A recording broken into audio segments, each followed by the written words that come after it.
जय हिंद दोस्तों। आज मैं आपको बताऊंगा गंगा नदी का उद्गम कहाँ से होता है और उसमें बनने वाले प्रयाग। चलिए जानते हैं।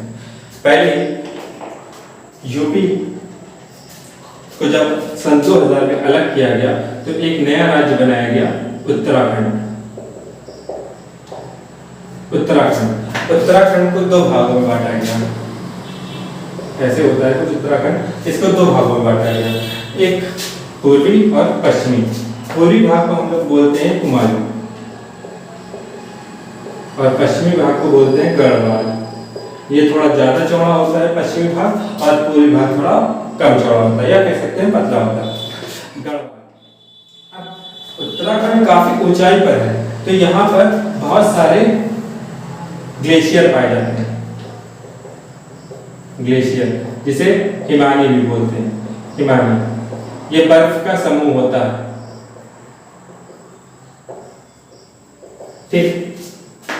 बर्फ का समूह का ग्लेशियर या हिमानी कहते हैं। यहीं से जब बर्फ पिघलती है तो नदी का रूप ले लेती है।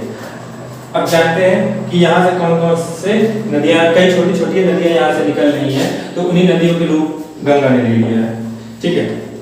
आइए जानते हैं। उत्तराखंड में एक स्थान है, कौन सा? बद्रीनाथ। बद्रीनाथ के पास ही, बद्रीनाथ में ही एक हिमानी है, या कहते हैं ग्लेशियर है, संतोपत हिमानी। कौन सी?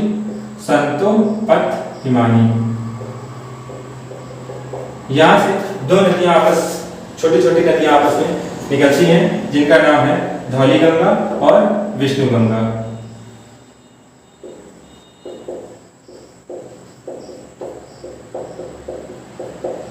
और विष्णु गंगा।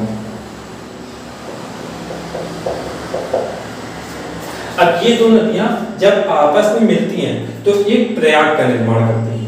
हम लोग जानते ही हैं, जब दो नदियों का आपस में संगम होता है, जहाँ मिलन होता है, उसे बोलते हैं प्रयाग। अब ये दो नदियां आपस में मिल रही हैं तो यहाँ पर एक बनाएंगी प्रयाग।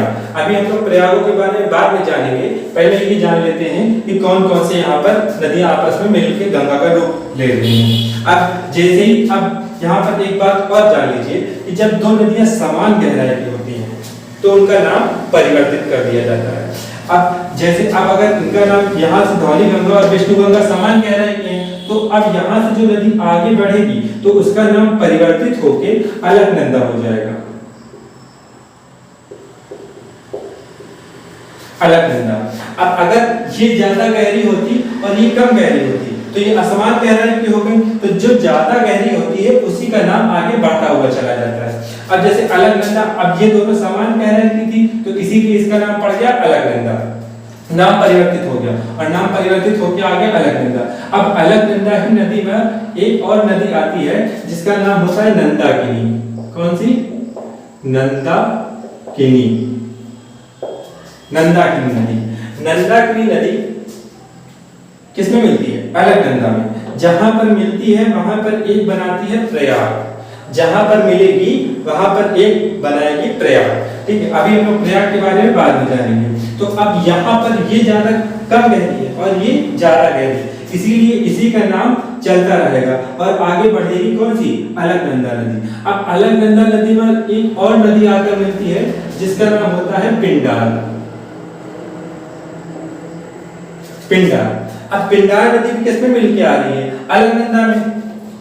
अलकनंदा में मिल रही है आगे। अलकनंदा में जब मिलेगी आगे, अब पिंडार भी कम गहरी होती है, अलकनंदा ज्यादा गहराई की होती है, इसीलिए अलकनंदा ही उसका नाम आगे बढ़ता रहेगा। अब अलकनंदा अभी आगे बढ़ ही रही है, यहाँ से एक स्थान पड़ता है केदारनाथ, जहाँ पर सब लोग बाबा भोले के दर्शन करने जाते हैं। केदारनाथ। केदारनाथ से ही मन को मोहित होने वाली एक नदी निकलती है जिसका नाम होता है मंदाकिनी। कौन सी? मन को मोहित करने वाली मंदाकिनी। मंदाकिनी वो यहाँ पर आकर मिलती है, कहाँ पर? अलकनंदा में। एक प्रयाग का निर्माण कर रही है। जहां जहां पर ये सारी नदियां मिल रही हैं वहां वहां पर एक प्रयाग का निर्माण हो रहा है। अभी हम लोग प्रयाग के बारे में आपको बाद में बताएंगे, ठीक है। मंदाकिनी कहाँ से निकल रही? केदारनाथ से। मंदाकिनी मिल कहाँ रही है? अलकनंदा में, और एक प्रयाग का निर्माण करेगी। अब यहाँ पर हम लोग जानते हैं उत्तराखंड में एक और अलग स्थान है जिसका नाम है उत्तरकाशी।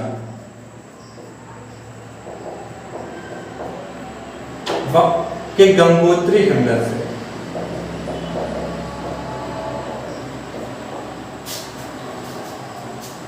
यहां से एक नदी निकलती है भागीरथी। कौन सी? भागीरथी।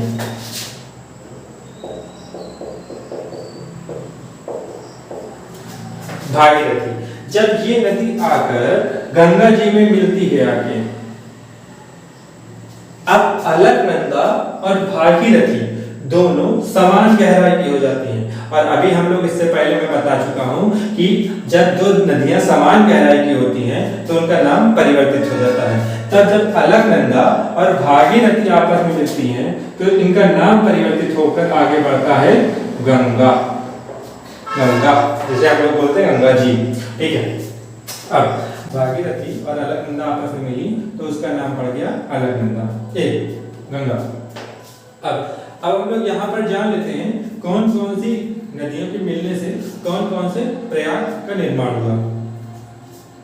अब धौली गंगा और विष्णु गंगा मिल रही है, ठीक है। तो यहाँ जहां पर इनका मिलन हो रहा है वहां पर एक प्रयाग का निर्माण हो रहा है। तो यहाँ पर एक प्रयाग का निर्माण हो रहा है जिसका नाम है विष्णु प्रयाग।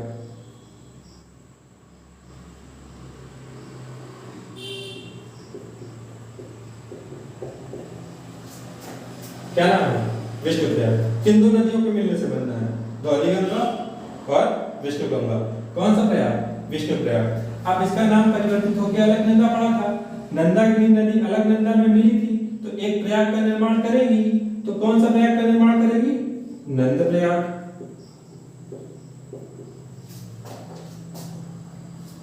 पिंडार नदी अब कहां पे मिल रही?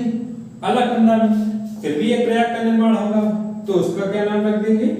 कर्णप्रयाग।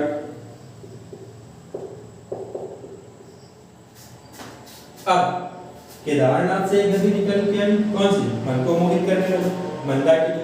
केदारनाथ किसका स्थान? बाबा भोले का। बाबा भोले कौन सा अवतार ले लेते हैं? रुद्र अवतार। इसीलिए मंदाकिनी और अलकनंदा के मिलने से कौन सा प्रयाग बनेगा? रुद्रप्रयाग। गंगा जी जब सारे पाप धो देती हैं, पाप सारे धोने का देवी लोग, देवी पाप धोते हैं ज्यादातर।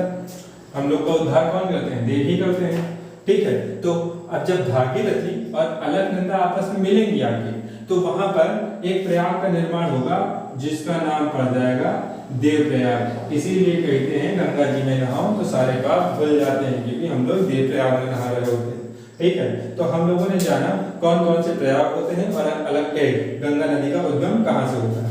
ज्यादातर लोग उत्तराखंड और पश्चिम बंगाल के लोग गंगा नदी का उद्गम गंगोत्री हिमनद से मानते हैं, क्योंकि प्राचीन रूपों में या वेदों में भी लिखा हुआ है कि गंगा नदी भागीरथी को ही हम लोग गंगा नदी मानते हैं, ठीक है।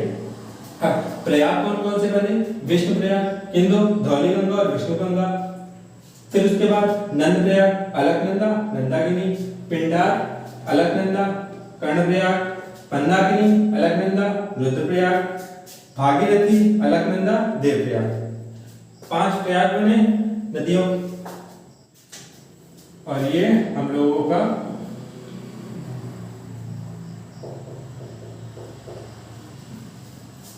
गंगा